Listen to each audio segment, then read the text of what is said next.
प्यारे बच्चों, अभी तक हम 10वीं कक्षा के गणित के 3rd चैप्टर के पिछले लेक्चर्स में दो चर वाले रैखिक समीकरण युग्म को हल करने के लिए ग्राफीय विधि, प्रतिस्थापन विधि तथा विलोपन विधि के बारे में अध्ययन कर चुके हैं तथा इससे संबंधित समस्याओं का भी हल हम कर चुके हैं।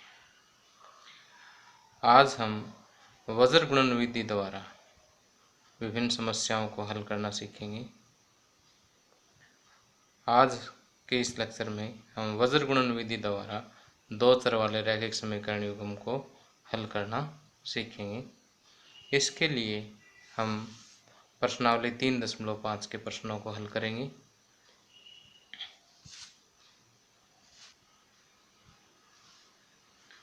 प्रश्नावली 3.5 का फर्स्ट क्वेश्चन है, निम्न रैखिक समीकरणों के युग्मों में किसका एक अद्वितीय हल है, किसका कोई हल नहीं है या किसके अपरिमित रूप से अनेक हल हैं।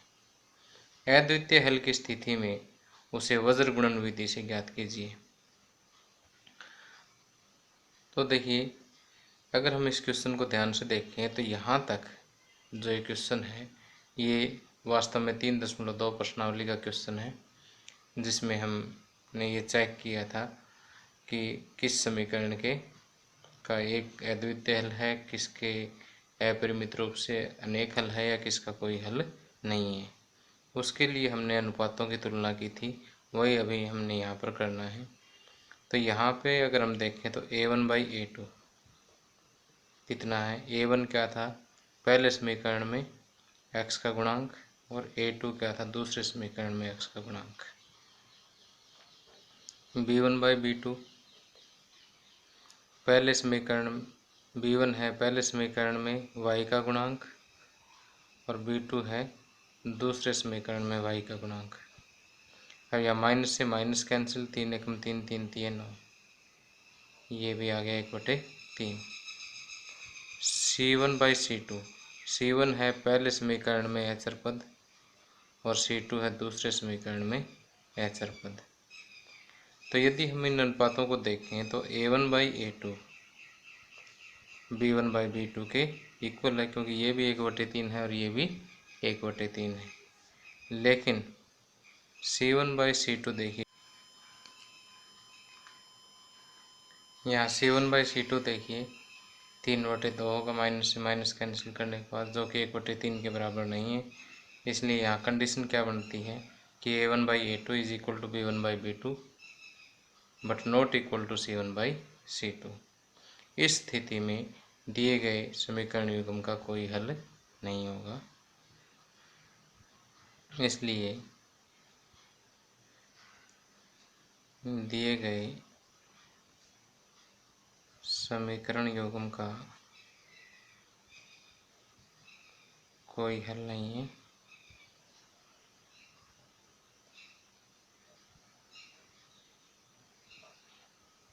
यदि यहाँ एक अद्वितीय हल की स्थिति आती तो हम उसे वज्र गुणन विधि से हल करते, अन्यथा यह सम यहीं पर समाप्त हो जाता है। अब सेकंड पार्ट को हल करते हैं। सेकंड पार्ट में देखिए, हमें समीकरण दिया है 2x + y = 5, 3x + 2y = 8। तो यहाँ पर अगर हम a1/a2 कंपेयर करें तो कितना होगा 2/3, b1/b2 कंपेयर करें तो 1/2। यहाँ देख रहे हैं कि a1/a2 is not equal to b1/b2। जब इक्वल नहीं है तो इसका एक अद्वितीय हल होगा, जब ये इक्वल नहीं है तो इसका एक अद्वितीय हल होगा और इसे हम वज्र गुणन विधि से हल करेंगे। तो ये आप फर्स्ट पार्ट की तरह से लिख दें, क्योंकि a1/a2 is not equal to b1/b2, इसलिए इसका एक अद्वितीय हल होगा। मैं उसके बाद का स्टार्ट कर रहा हूँ। अब क्योंकि इसका एक अद्वितीय हल है तो इसे हम वज्र गुणन विधि द्वारा हल करेंगे। वज्र गुणन विधि से हल करने के लिए सबसे पहला जो स्टेप है उसमें हम अचर पद को लेफ्ट में ले आते हैं, राइट में सिर्फ 0 ही बचने चाहिए। यानी ये होगा 2x + y, अचर पद राइट में है, इसको लेफ्ट में ले जाइए, -5 = 0। और 3x प्लस 2y, ये 8 राइट में, इसे भी लेफ्ट में ले जाएं बराबर 0। तो वज्र गुणन विधि का ये पहला स्टेप है कि जिसमें एचर पद है उसको लेफ्ट में ले जाएं, यानी सभी तीनों पद जो है x वाला, y वाला और एचर तीनों पद जो लेफ्ट में है और राइट में सिर्फ 0 आए, अर्थात कि इसको स्टैंडर्ड फॉर्म में लिखना है। अब देखिए दूसरे स्टेप में हमें एक समीकरण बनाना है। वो समीकरण बनाने के लिए मैं एक चित्र बना रहा हूँ। चित्र की हेल्प से ये समीकरण ये आसानी से बन पाएगा। x y 1। अब एक संख्या याद रखेंगे 23 12। तो यहाँ 2 का अर्थ है दूसरे पद के गुणांक 1 और 2 लिखेंगे। 3 का अर्थ एचर पदों के गुणांक है -5 और -8। 1 का अर्थ है पहले पद के गुणांक और 2 का अर्थ है दूसरे पद के गुणांक।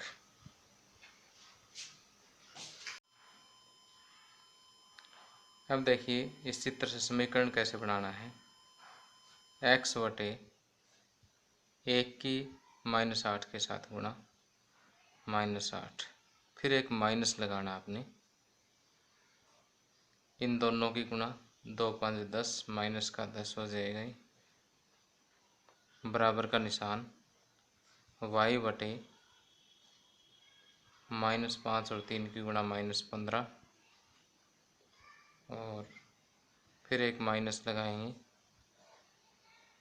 8 दूनी 16, माइनस का 8 और प्लस का 2 गुणा माइनस का 16, बराबर 1 बटे 2 दूनी 4, फिर एक माइनस लगाएंगे, 3 एकम 3। तो इस तरह से हमें एक समीकरण बनाना है। या x बटे देखिए -8 माइनस गुणा माइनस प्लस 10 बराबर y बटे -15 माइनस गुणा माइनस प्लस 16 बराबर 1 बटे 4 माइनस 3 1। या x बटे -8 प्लस 10 ये हो गया 2, y बटे -15 प्लस के 16 1, और ये 1 बटे 1 1। अब यहाँ से अगर हमें x का मान ज्ञात करना है तो पहला पार्ट और तीसरा पार्ट, यहाँ से एक समीकरण बनेगा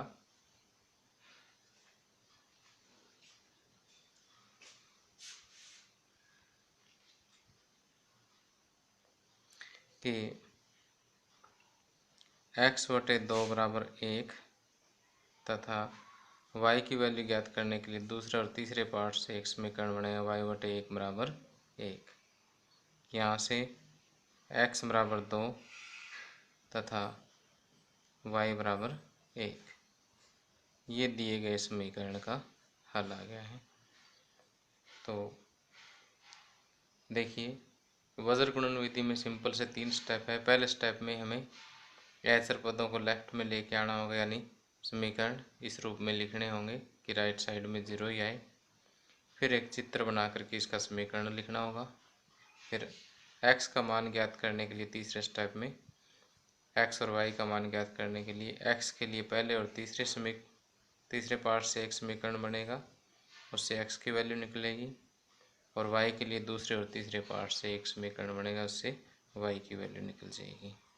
तो ये वज्र गुणन विधि है जो कि कई मायनों में विलोपन विधि और प्रतिस्थापन विधि से ठीक है। अब थर्ड पार्ट में देखिए हमें जो समीकरण दे रखे हैं वो है 3x माइनस 5y बराबर 20, और दूसरा समीकरण 6x माइनस 10y बराबर 40। इसे स्टैंडर्ड फॉर्म में लिखते हैं 3x माइनस 5y माइनस 20 बराबर 0, और दूसरा 6x माइनस 10y माइनस 40 बराबर 0। इसे समीकरण 1 तथा इसे समीकरण 2 मान लेते हैं। अब पहले इसका चेक करेंगे कि इसका एक अद्वितीय हल है या नहीं। तो यहाँ a1/a2 कितना आएगा, 3/6, कट करेंगे तो 1/2। b1/b2 -5/-10, माइनस से माइनस कैंसिल, 5 एकम 5, 5 दूनी 10, ये भी कितना 1/2। c1/c2 -20/-40, माइनस से माइनस कैंसिल, 20 एकम 20, 20 दूनी 40। तो यहाँ a1/a2 1/2 है, b1/b2 भी 1/2 है, और c1/c2 भी 1/2 है। तो हम लिखेंगे a1/a2 is equal to b1/b2 is equal to c1/c2। इसलिए दिए गए समीकरण युग्म का के अपरिमित रूप से अनेक हल होंगे।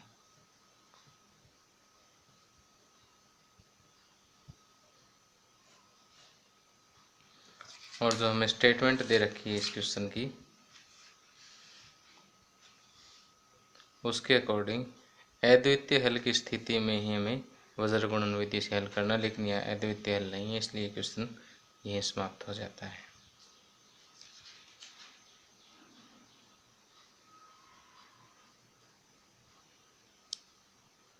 अब फोर्थ पार्ट देखिए। फोर्थ पार्ट में हमें ये दो समीकरण दे रखे हैं, जिन्हें हमने समीकरण 1 तथा समीकरण 2 का नाम क्रमशः दे दिया है। अब देखिए ये ऑटोमेटिक स्टैंडर्ड फॉर्म में है, राइट साइड में 0 है तथा अचर पद लेफ्ट साइड में है और सारे चर भी लेफ्ट में हैं। अब हम यहाँ पर पहले तो चेक करेंगे कि इसका अद्वितीय हल है या नहीं। उसके लिए a1/a2 कितना है, 1/3, b1/b2 -3/-3 तथा c1/c2 -7/-15। तो यहाँ से देखिए क्लियर है कि ये तो 1 के बराबर है, ये 1/3 के बराबर। यहाँ से a1/a2 is not equal to b1/b2।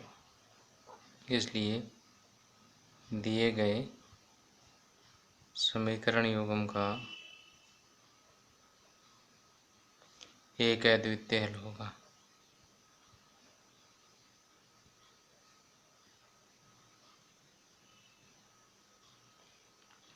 अब अद्वितीय हल है तो हम वज्र गुणन विधि का प्रयोग करके इसका हल ज्ञात करेंगे। वज्र गुणन विधि का जो पहला स्टेप है वो ऑटोमेटिक क्वेश्चन में लगा हुआ है। अब हम दूसरे स्टेप में इसका एक समीकरण लिखेंगे। उस समीकरण के लिए हमें क्या करना होगा, एक चित्र बनाना होगा। x y 1 संख्या लिखेंगे 23 12। अब 2 का मतलब दूसरे पद के गुणांक -3 और -3। 3 का मतलब अचर पद -7 और -15। 1 का मतलब पहले पद के गुणांक और 2 का मतलब दूसरे पद के गुणांक। तब देखिए समीकरण क्या बना, x/3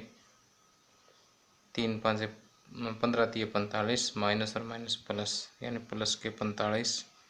ये माइनस लगे ही लगेगा बीच में।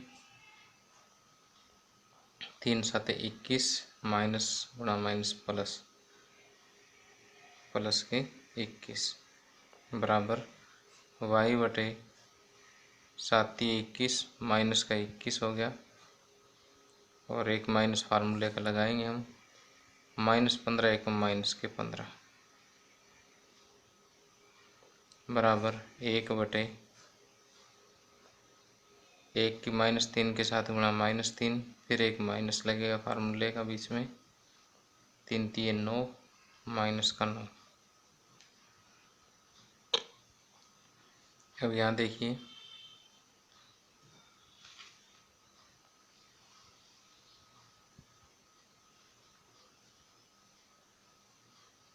या x/5 45 माइनस 21, 5 में से गए 4 और 24।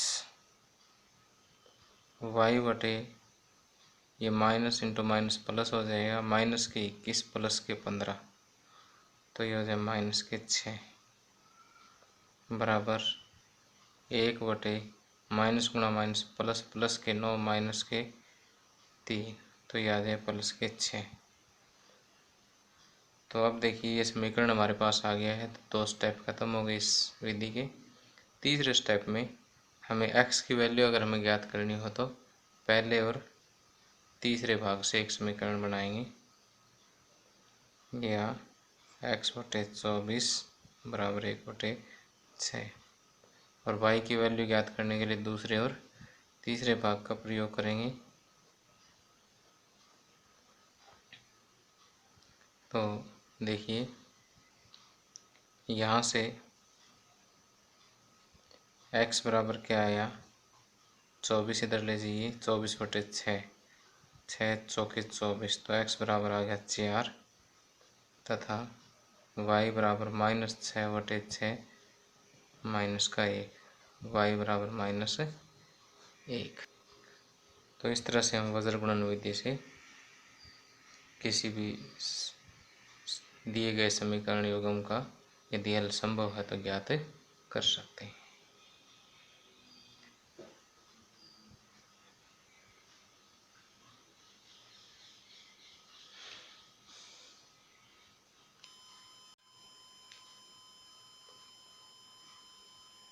अब प्रश्नावली 3.5 के सेकंड का फर्स्ट पार्ट, ए और बी के किन मानों के लिए निम्न रैखिक समीकरणों के युग्म के अपरिमित रूप से अनेक हल होंगे।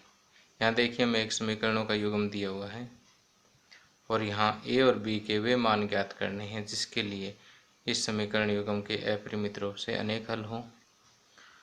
तो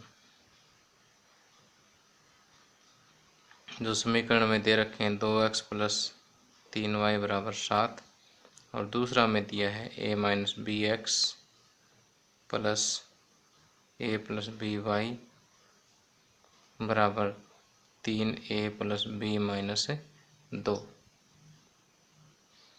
तो इसे समीकरण 1 तथा इसे समीकरण 2 मान लेते हैं। तो देखिए यहाँ अपरिमित रूप से अनेक हल, अपरिमित रूप से अनेक हल के लिए शर्त क्या है कि अपरिमित रूप से अनेक हल के लिए a1/a2 is equal to b1/b2 is equal to c1/c2, ये वाली कंडीशन सेटिस्फाई होनी चाहिए। तो यहाँ a1/a2 किसके बराबर है, a1 है 2 के बराबर और a2 a माइनस बी के बराबर, b1/b2 करें तो b1 है 3 के बराबर और b2 है a प्लस बी के बराबर, तथा c1/c2, c1 है 7 के बराबर और c2 है 3a प्लस बी माइनस 2 के बराबर।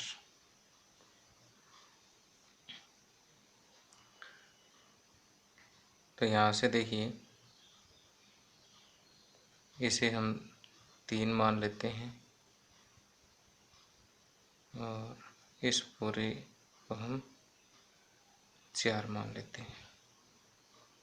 3 व 4 से हमारे पास क्या आएगा, 2 बटे a माइनस बी बराबर 3 बटे a प्लस बी बराबर 7 बटे 3a प्लस बी माइनस 2। अब देखिए कि फर्स्ट और लास्ट पार्ट यूज करके हम एक समीकरण बनाएंगे, सेकंड और लास्ट यूज करके हम दूसरा समीकरण बनाएंगे। तो फर्स्ट और थर्ड से या 2 बटे a माइनस बी बराबर 7 बटे 3a प्लस बी माइनस 2। ये फर्स्ट और थर्ड से बन गया। और अब इसकी क्रॉस मल्टीप्लाई कर देंगे, इसका इधर और इसका इधर। 2 गुणा 3a प्लस बी माइनस 2 बराबर 7 गुणा a minus B. 2 3 6a plus 2b minus 4 बराबर 7a माइनस 7b। अब ये सारा राइट में ले जाएं, इधर 7a है और ये 6 इधर जा कर के माइनस हो जाएगा, a बचेगा। 2b इधर प्लस का है, 2b राइट में जाते ही माइनस का हो जाएगा, माइनस 9b। और ये 4 भी हम राइट में ले जाते हैं तो प्लस का 4 बराबर 0। इसे समीकरण 5 का नाम दे देते हैं। अब देखिए कि दूसरे और तीसरे पार्ट से हमें क्या प्राप्त होगा। 3/a प्लस बी बराबर 7/3a प्लस बी माइनस 2। 3 गुणा 3a प्लस बी माइनस 2 बराबर 7 गुणा a plus B. 3 3 9a plus 3b minus 6 बराबर 7a प्लस 7b। अब ये सारा लेफ्ट में ले आए। 9a में से 7a माइनस हो जाएगा 2a और ये प्लस का 3b है और ये 7b इधर आएगा तो माइनस का 4b और माइनस 6 बराबर 0। 2 से थ्रू आउट डिवाइड कर दीजिए। a माइनस 2b माइनस 3 बराबर 0। दोनों तरफ 2 से डिवाइड कर दिया। तब देखिए ये समीकरण 6 हो गया। तो 5 और 6 को हल करके हम a और b की वैल्यू ज्ञात कर सकते हैं। अब देखिए इस क्वेश्चन में कहीं पर भी ये नहीं दिया हुआ कि आपने इसे वज्र गुणन विधि से हल करना है या फिर किस विधि से हल करना है। तो अगर आपको वज्र गुणन विधि आसान लगती है तो यहाँ पर वज्र गुणन विधि अप्लाई कर दीजिए और विलोपन विधि आपको आसान लगता है तो विलोपन विधि से इसको हल कर दीजिए। देखिए मैं यहाँ पर विलोपन विधि लगाना ज़्यादा पसंद करूँगा। a माइनस 2b बराबर 3, इसे मैं समीकरण 6 का नाम दे देता हूँ।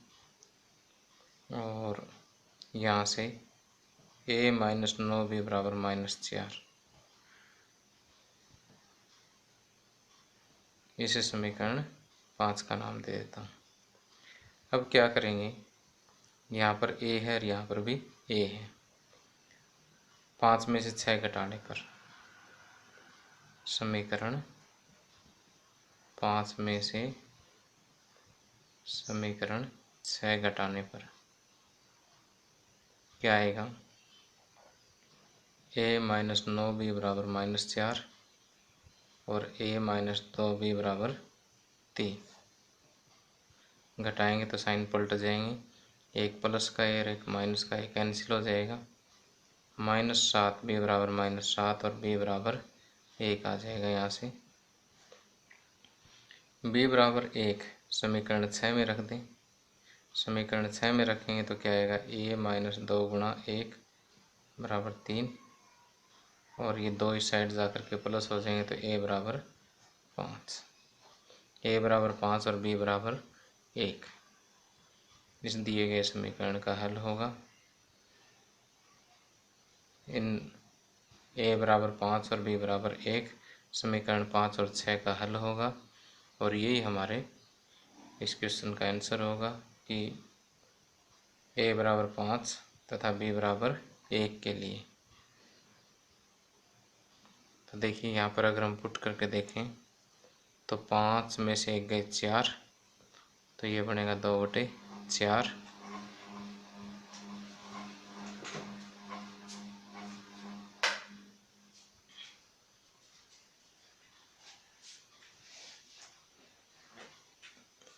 और a प्लस बी में 5 प्लस 1 पुट करेंगे 6, तो ये बनेगा 3/6।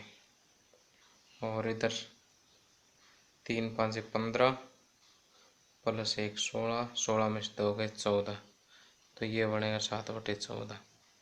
तो देखिए तीनों रेशियो बराबर है, क्योंकि ये भी 1/2 के बराबर, ये भी 1/2 के बराबर है, ये भी 1/2 के बराबर। तो यहाँ पर अपरिमित रूप से अनेक हल इसके हैं, तो इसका मतलब हमारा सम बिल्कुल सही है।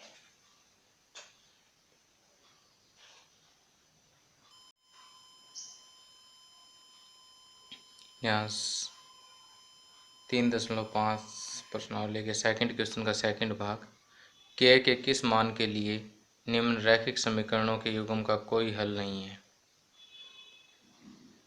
तो यहाँ पर जो हमें समीकरण दिए हुए हैं वो है 3x + y = 1, और दूसरा समीकरण दिया हुआ है 2k - 1x + k - 1y = 2k + 1।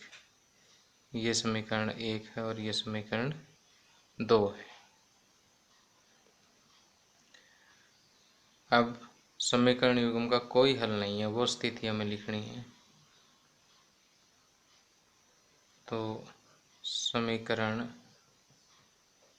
युग्म का कोई हल न होने की स्थिति में,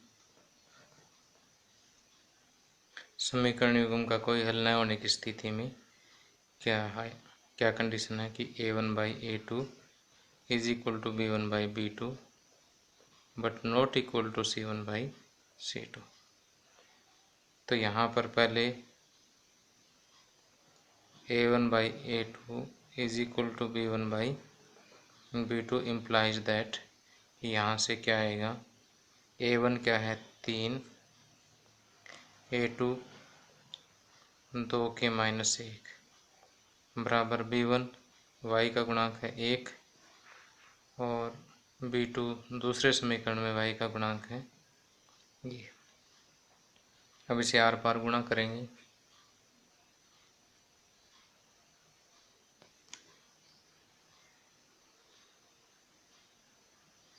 आर पार गुणा करेंगे तो 3 गुणा k - 1 बराबर 1 गुणा 2k - 1, 3k - 3 बराबर 2k - 1। यहाँ से 3k - 2k यानी सिर्फ k ही बचेगा, और ये 3 इधर जा कर के प्लस का हो जाएगा, -1 + 3 2। तो यहाँ से k बराबर 2। अब देखिए k बराबर 2 अगर मैं यहाँ पर रख के देखूँ तो 2 दूनी 4 + 1 5, 1/5 c1/c2 इसके बराबर नहीं है। तो k बराबर 2 is answer of this question. तथा k बराबर 2 के लिए c1/c2 कितना है, 1/2 गुणा 1 + 1 यानी 1/5। तो क्योंकि k बराबर 2 के लिए a1/a2 = b1/b2 is not equal to c1/c2 है, इसलिए k बराबर 2 के लिए दिए गए रैखिक समीकरण युग्म का कोई हल नहीं है।